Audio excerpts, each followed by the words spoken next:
എടാ ഞാൻ ആദ്യമായിട്ട് ജനിച്ചപ്പോ ഉണ്ടല്ലോ, ഞാൻ ഡോക്ടറിന്റെ മുഖത്തോട് മുള്ളി കൊടുത്തടാ. പുള്ളി പറയാ കുഞ്ഞിന്റെ മൂത്രമല്ലേ പനിനീരായിരിക്കട്ടെ എന്ന്.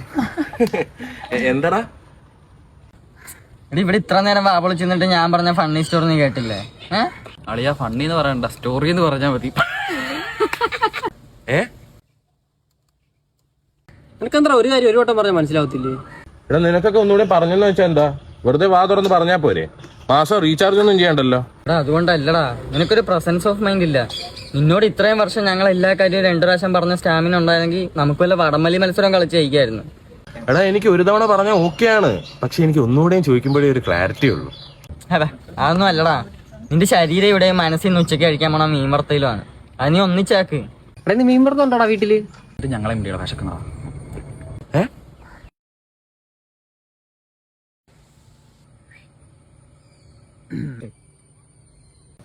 അതെയാ, ഞാനൊരു സീക്രറ്റ് പറയടാ. ഹോട്ടലാണെന്ന് കരുതി ഒരാള് ബാർബർ ഷോപ്പിൽ കയറി ചെന്നിട്ടുണ്ടല്ലോ. എടാ ബാർബർ ഷോപ്പ് എന്ത് പറ്റിയെന്നാ? എന്താണെന്ന് വെച്ചാ എന്താ